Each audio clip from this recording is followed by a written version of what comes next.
हमारे साधु संतों पर टिप्पणी करेंगे। आज उनकी इतनी हिम्मत हो गई कि किसी वर्ग को खुश करने के लिए वो इस प्रकार के अमर्यादित बयान देंगे। पुलिस अपना काम कर रही है, हम प्रजातांत्रिक तरीके से उसका विरोध कर रहे हैं। हमारा एक पुतना छीनने कोई बात नहीं। अध्यक्ष जी ने बताया सत्ता सरकार अपना काम है, प्रशासन का अपना काम है। सपा अध्यक्ष अखिलेश यादव के मठाधीशों को लेकर दिए गए बयान को लेकर भाजपा में अब गुस्सा पनप गया है। भाजयुमो और भाजपा ने अखिलेश यादव का पुतला फूंकने की कोशिश करी। हमारे साथ में भाजपा महानगर अध्यक्ष सुरेश जैन ऋतुराज हैं। अध्यक्ष जी, ये बताइए कि अखिलेश का पुतला फूंकने में इतनी ज्यादा भागदौड़ क्यों करनी पड़ी? देखिए, मैं पहले तो इसके आपके परिप्रेक्ष्य में आपको जानना पड़ेगा पिछले इस देश के बारे में। इस देश की संस्कृति क्या है, इस देश की परंपरा क्या है। देखिए, ये देश हिंदुत्व का एक परिचायक है। पूरे विश्व के अंदर अगर हिंदुत्व की बात करेंगे तो केवल एक देश आपको नजर आएगा, वो भारतवर्ष है, हिंदुस्तान है। यहाँ पर रहने वाले जितने भी हैं, हम सबको हिंदुत्व मानते हैं। सबको हम ये मानते हैं कि वो हिंदुत्व की पहचान है। लेकिन अगर कोई व्यक्ति हिंदुत्व पर चोट करेगा, देखिए हमारा हिंदुत्व की पहचान क्या है? हमारे मंदिरों में विराजमान भगवान है, या हमारे मठों में बैठे हुए साधु संत हैं। जो मठ की परंपरा है वो आज की परंपरा नहीं है, वो परंपरा सदियों से चली आ रही है। मठ के अंदर हमारे शंकराचार्य, हमारे बड़े बड़े संत रहते हैं।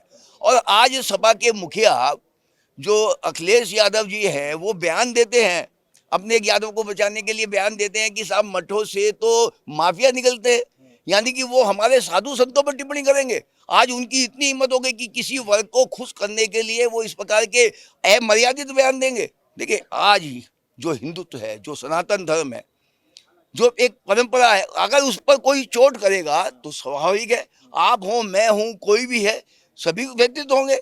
इस प्रकार की टिप्पणी अगर वो करेंगे किसी वर्ग को खुश करने के लिए, पहले भी उन्होंने इस प्रकार के बयान दिए हैं। देखिए, इस वर्ग को लेकर जो बयान दिए गए हैं किसी भी हालत में किसी को भी स्वीकार नहीं है। और आज उसी को लेकर उसका विरोध करने के लिए, उन पर कार्रवाई करने के लिए पूरा भारतीय जनता युवा मोर्चा अंकुर कुशवाहा जी के नेतृत्व में यहाँ पर पहुंचा है, उनका पुतला जलाया है और उनको विरोध व्यक्त किया है कि वो इस प्रकार की टिप्पणी देने से बाज आए, नहीं तो उनका विरोध डट कर किया जाएगा। पुतला फूंकने में देखा गया कि जो है तमाम फोर्स यहाँ पे लग गई, आपसे पुतला छीना गया, गाड़ी में रखकर आप पुतला लेकर आए चुपचाप, फिर उसके बाद में आपने जो है कभी इधर भागा कभी उधर भागा, पुलिस को इतना दौड़ाया, फिर अंत में पुलिस ने आपसे पुतला छीन लिया। तो इतनी ज्यादा क्यों? मतलब सत्ता में भाजपा सरकार है, उसके बावजूद भी अखिलेश यादव का पुतला ये दर्शाती है कि भारतीय जनता पार्टी या सरकार आज भी प्रजातांत्रिक तरीके से चल रही है। पुलिस अपना काम कर रही है, हम प्रजातांत्रिक तरीके से उसका विरोध कर रहे हैं। जो जनता की आवाज है वो हम पहुंचा रहे हैं। एक आंदोलन का तरीका होता है, पुलिस का जो काम है, पुलिस अपनी ड्यूटी निभा रही है, लेकिन हमारा जो काम है वो हमने किया है, हमारे कार्यकर्ताओं ने किया। युवा मोर्चे में आप देखा कितना उन्माद था, कितना उत्साह था उनके अंदर, वो बाज नहीं आ रहे थे। कई के ऊपर तो पेट्रोल भी गिर गया, अभी भी भीगे हुए हैं, उसके बाद में भी उन्होंने पुतला जलाया है, तो ये भी उनकी बहुत बड़ी कामयाबी है। ठीक है, अखिलेश यादव का तो ये बयान था, लेकिन एक सवाल जो है बार बार उठ रहा है कि जो एनकाउंटर हो रहे हैं वो जाति देखकर हो रहे हैं। अखिलेश यादव ने भी इस बात को कहा कि यादवों को क्यों टारगेट किया जा रहा है। भैया देखो, जाति की उनकी नज़र है, भारतीय जनता पार्टी की नज़र कभी जाति नहीं रही।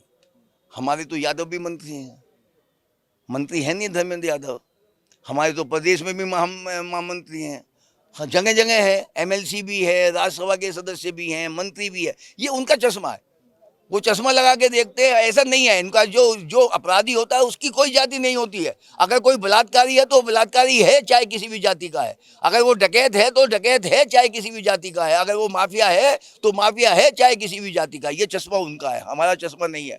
हमारे यहाँ तो लॉ एंड ऑर्डर होना चाहिए। ये तो योगी जी का कहना है कि यहाँ अपराधी या तो जेल में या रेल में या फिर ऊपर मेल में। ठीक है, हमारे साथ में भाजपा अध्यक्ष भी हैं। कुशवाहा जी, ये बताइए कि आज जो है ये पुतला फूंकने का कार्यक्रम था, इसके बाद में अब किस तरीके से भारतीय जनता पार्टी युवा मोर्चा आगे जो है विरोध प्रदर्शन करना है? देखिए, भारतीय जनता पार्टी नहीं, सनातन को मानने वाले प्रत्येक हिंदू का एक ही कहना है, आप हमारे मठ सिर्फ वह एक स्थान नहीं है, हमारे लिए पूजनीय स्थान है। अध्यक्ष जी ने बताया वो साल 2 साल 3 साल से नहीं, हजारों वर्षों से मठ आ रहे हैं, और मठ ही ऐसी एक जगह है जहाँ से हमारी हिंदू सनातन संस्कृति का प्रवाह होता है। आप जब मठों को ही माफिया और गुंडा बताने लगोगे, और सिर्फ किसके लिए, एक मंगेश यादव आपराधिक व्यक्ति का जब एनकाउंटर होता है, उसके परिवार को खुश करने के लिए आप अपने आवास पर उन्हें निमंत्रण देते हैं और उन्हें सहज करने के लिए आप हिंदू सनातन संस्कृति का विरोध करते हैं और मठों को माफिया कहकर पुकारते हैं। मैं उनकी मानसिकता को पढ़ नहीं पा रहा हूँ, किस मानसिकता से वह काम कर रहे हैं। उन्होंने भी हिंदू धर्म में जन्म लिया है नहीं लिया, शायद डीएनए जांच होनी चाहिए। उससे पहले जब अयोध्या में एक रेप कांड होता है, वे अपने पार्टी के पदाधिकारी को बचाने लगते हैं और जब डीएनए टेस्ट मैच हो जाता है, उन्हें शर्म से डूब मरना चाहिए कि बेटी का रेप होता है और वो उसका पूर्ण रूप से उसके समर्थन में उतरते हैं और आज हिंदुओं को, मठाधीशों को माफिया कहते हैं। ऐसी पार्टी, उनके कार्यकर्ताओं की क्या मानसिकता रहती होगी, आज जनता उनका एक चेहरा देख चुकी है। भारतीय जनता पार्टी और भारतीय जनता पार्टी प्रत्येक कार्यकर्ता युवा मोर्चा का, जब तक अखिलेश यादव माफी नहीं मांगेंगे एक एक सनातनी से, तब तक ये विरोध प्रदर्शन चलते रहेंगे। प्रत्येक दिन हमारा एक पुतना छीलने कोई बात नहीं। अध्यक्ष जी ने बताया, सत्ता सरकार अपना काम है, प्रशासन का अपना काम है। हमें अपना हिंदू सनातन संस्कृति को एक संदेश देना है, मैसेज देना है। गली गली चलेंगे। जब तक अखिलेश यादव प्रत्येक सनातनी से माफी नहीं मांगेंगे, तब तक उनका विरोध प्रदर्शन होता रहेगा और ये पुतले फूकते रहेंगे। एक आखिरी सवाल आपसे है, राकेश टिकैत ने एक बयान दिया है कि जो डकैती की घटना है वो सच्ची है लेकिन एनकाउंटर झूठा है। देखिए, उन पर कोई मैं हमारे वरिष्ठ हैं, उन पर मैं टिप्पणी नहीं करना चाहता कोई। तो भारतीय जनता पार्टी युवा मोर्चा का आज अखिलेश यादव का पुतला फूकने का जो ये आज विरोध था, साफ कहना है कि जब तक अखिलेश यादव माफी नहीं मांगेंगे इसी तरीके से विरोध प्रदर्शन चलता रहेगा। वीडियो जर्नलिस्ट राजेश शर्मा के साथ प्रत्युष शर्मा, श्रेष्ठ यूपी, मेरठ। यूपी की हर खबर देखने और उनसे अपडेट रहने के लिए हमारे चैनल श्रेष्ठ यूपी को सब्सक्राइब और लाइक करें। साथ ही बेल आइकन को दबाना ना भूलें, जिससे हमारे हर वीडियो की जानकारी आप तक पहुंचती रहे।